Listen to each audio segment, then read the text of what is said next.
Hey, what's up everybody, and welcome back to News Dose. And well, we do have yet another big game delay to talk about today. I know this has become way too common as of recent, but well, I guess we do have a little bit of a change of pace, because instead of a 2021 game being delayed, well, now a big AAA game is being delayed that was set to release in 2022. So there is that, I suppose. Xbox is also releasing a big update that is quite game-changing for a lot of fans out there that maybe hasn't jumped into the Xbox series just yet.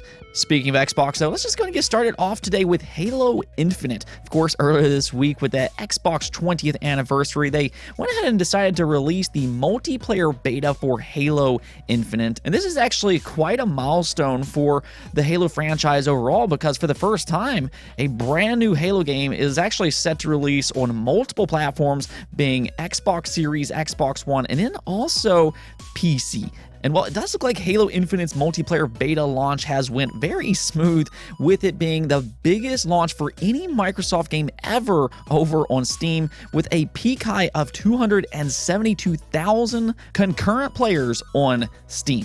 Now, that is already very impressive, and the thing you have to kind of take into consideration here is that Steam is not the only platform that Halo Infinite is available on. Of course, it's also available on the Microsoft Store over on PC, and then it's on the Xbox One and Xbox Series, so it's hard to tell what the peak high has been for Halo Infinite thus far if you include all platforms, but this is a very good start over on Steam. This just shows once again why Microsoft made the correct decision in bringing their games over to the Steam platform. There's just such a massive user base over there, and time again, we have seen them have success with their PC games, whether that be Age of Empires 4, Sea of Thieves, or their most recent release being Forza Horizon 5. Now we can just kind of add Halo Infinite to that list, and it'll be really interesting to see how this game tracks over time over on the Steam platform, especially when it does have that official launch next month in December. What I will say, though, is that its success this early on, even though it's just the beta, is well-deserved, because really, it's probably the most fun that I have had in a competitive multiplayer shooter in a very, very long time. 343 might have actually finally found the correct formula for Halo. Moving on, fans of the Yakuza and Judgment series is probably going to be pretty happy, because it sounds like the Yakuza studio, Ryo ga Gotoku, has a lot going on right now. Not only are they working on a sequel to Yakuza Like a Dragon, which was an exceptional turn-based RPG set in the Yakuza universe, but now they've also let it be known that they are working on a completely new game not related to Yakuza or Judgment. Now, that doesn't necessarily mean it's going to be a new IP set outside of the Yakuza universe. They actually did something very similar with Judgment being a side series to the Yakuza franchise, and I think that they could possibly be doing that again for actually a couple of different reasons. One reason could actually be because the future of the Judgment series is a bit of a mystery right now. There has been a question on whether or not they can continue with this franchise going forward, because they have been facing some problems. We did talk about this earlier this year, but the agency of the main Japanese actor has been blocking the PC versions of these games because they worry about him being exploited in different mods over on PC. And this is something that just doesn't set well with Sega or RGG. They want these games available on PC, and because of that, the future of the Judgment series is currently in a bit of doubt. And that's the thing, because they've actually expressed interest in the past to continue the main Yakuza series being Like a Dragon with that turn-based style of combat, and then the Judgment series would kind of take the mantle of the more beat-em-up style gameplay. But with the future in doubt when it comes to Judgment, maybe they went ahead and decided to go back to the drawing boards and then maybe work on yet another side series to where they can incorporate that beat-em-up style of gameplay. I mean, that's just kind of speculation on my part, but it does absolutely sound like they are working on something new, whether that be a completely new IP or yet another side series within the Yakuza franchise remains to be seen. But what I do know is they have exceptional talent over there, and I'm definitely interested in seeing what they have in development. Let's go ahead and move on over to the Xbox news, as they just released a major update for Xbox consoles that is actually quite game-changing in how we approach the new generation of consoles. Now, this is something that Xbox has really been trying to do for years now, where they kind of have this unified ecosystem with PC, Xbox consoles, and then cloud gaming. They're trying to break down some of these barriers to play their games. And I mean, we even kind of talked about it earlier with Halo Infinite. That game is now available on the Steam platform, which, I mean, if you asked people about 10 years ago, if you thought future Halo games would be on PC, most people would have probably said no, but here we are, and that's exactly what Xbox is doing. They're trying to make their games easily accessible, and they actually broke down yet another big barrier today, as now cloud gaming is coming over to Xbox consoles if you have Xbox Game Pass Ultimate. Now, this is actually a little bit bigger than what some fans might realize, because what this means is that fans that are still stuck on the Xbox One can actually play exclusive Xbox Series games on last generation consoles. Games like Recompile, The Medium, and The Riftbreaker will now all be available on the Xbox One through Xbox Game Pass Ultimate and cloud gaming. That is a nice workaround by Xbox that is actually very consumer friendly. Something that we have talked a lot about this year is that it's kind of hard to buy some of these next generation platforms such as the Xbox Series and PlayStation 5 because they do sell out pretty much immediately. And even though the Xbox Series is selling at a record-breaking pace for Xbox consoles, well, there's still just a lot of people that are stuck on the Xbox One. And while this hasn't been a major problem so far in terms of exclusives, because for the first year, most games have been cross-generation games, well, as we move into 2022 and 2023, we are going to start to see more and more of these big exclusive titles.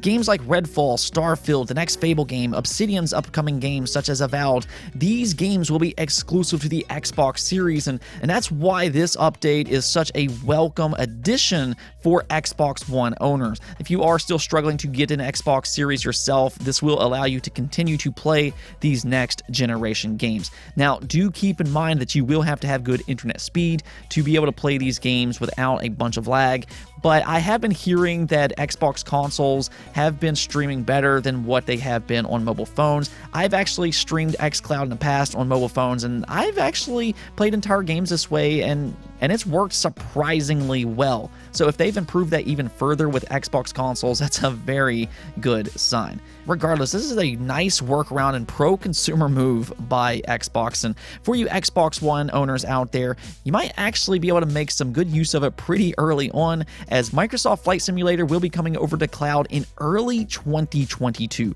Now, that is a beautiful next-generation exclusive and will be a great game to check out through cloud gaming.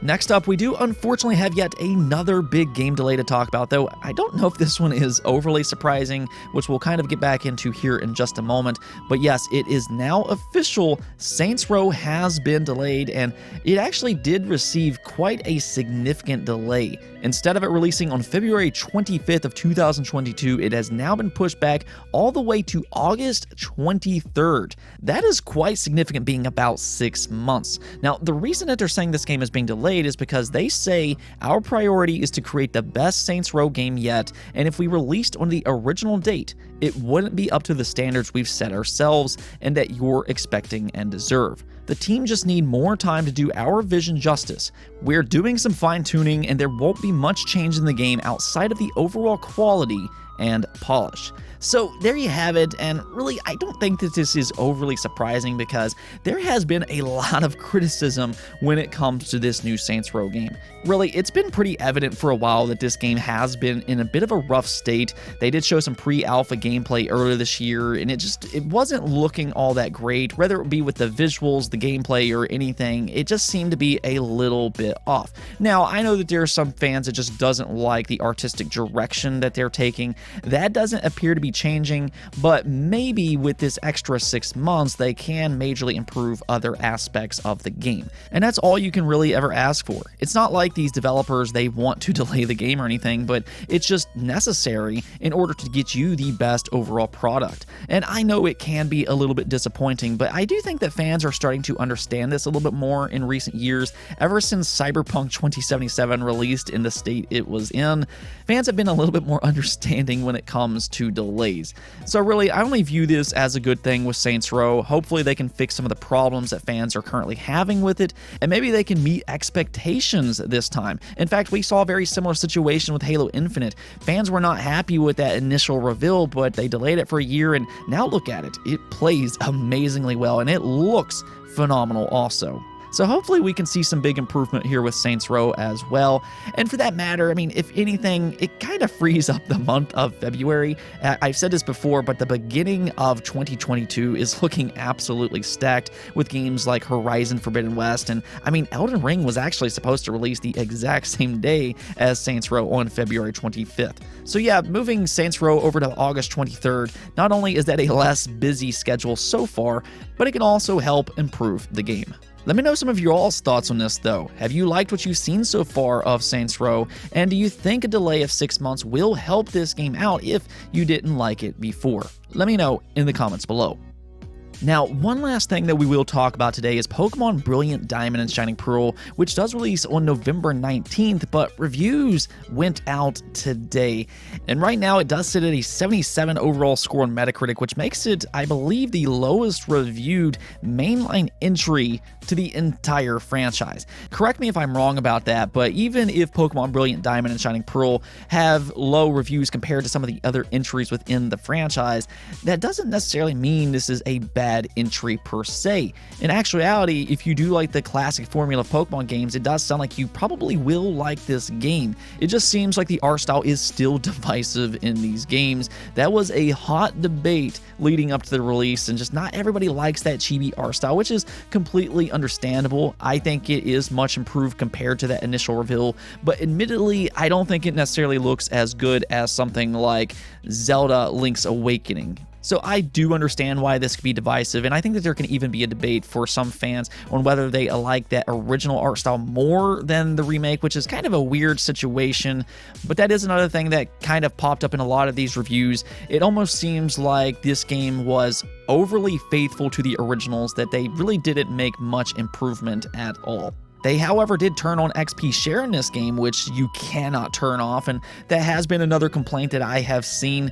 What XP share does is it basically makes the game easier by sharing all of your XP across your party of Pokemon, which oftentimes leads you to just being over-leveled throughout the game. And really, the Pokemon games have always been easy, and for these games to have the insane amount of depth that they have in terms of strategy, especially with competitive online, a lot of fans have been asking for these games to be harder, not easier. And the fact that you can't turn it off in Brilliant Diamond and Shining Pearl, yeah, that doesn't set well with some fans out there. But yeah, you can start to see why Brilliant Diamond and Shining Pearl was received the way it was. For me personally, I'm still excited because I do like the classic formula, and I'm okay with the art style. But let me know in the comments below on what you think about all of this. Are you excited for Pokemon Brilliant Diamond and Shining Pearl when it releases on November 19th? On to the poll of the day, though. We did talk about that controversy yesterday regarding the Game Awards and how they snubbed Forza Horizon 5. Now, a lot of this seems to be just because it is a racing game rather than anything else, and some fans kind of view this as gatekeeping to an extent, and well, it does appear that way. So I thought I would ask you all, do you think racing games should be considered for the Game of the Year award? And yeah, it seems like most of you will absolutely believe that should be the case, with 80% of you voting yes, while only 16% of you voted no. And looking through the comments, several of you all did make some good points about how no game should be excluded from Game of the Year, and I do absolutely agree with you all here. I feel like to an extent that we've kind of gotten to this realm of thinking that only the cinematic style of games with good stories should be considered for Game of the Year. And it almost seems like for some genres, it doesn't matter how fun they are or how good they are, they're just going to be ignored because they don't have that cinematic style of gameplay or that great overall story.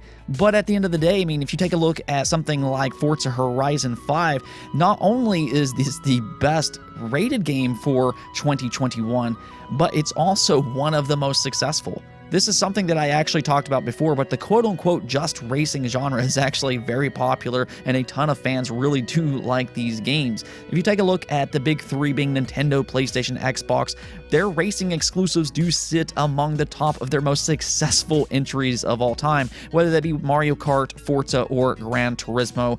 They are among their best-selling entries ever. Again, though, as it stands when it comes to the Game Awards, these games are just not taken into much consideration when it comes to the Game of Year. And that's not just with racing games. Really, if you're an RTS, JRPG racing game, or anything that's not cinematic, it just seems like it's going to be very tough to get nominated at all. I guess that's just how things are right now, but it definitely seems like you all, the community, definitely disagrees. Anyways, though, that's it for this episode, but if you liked the video, don't forget the bell notification and subscribe button for more content just like this. Also, if you'd like to support the channel through Patreon, thank you for making this content possible. Peace out.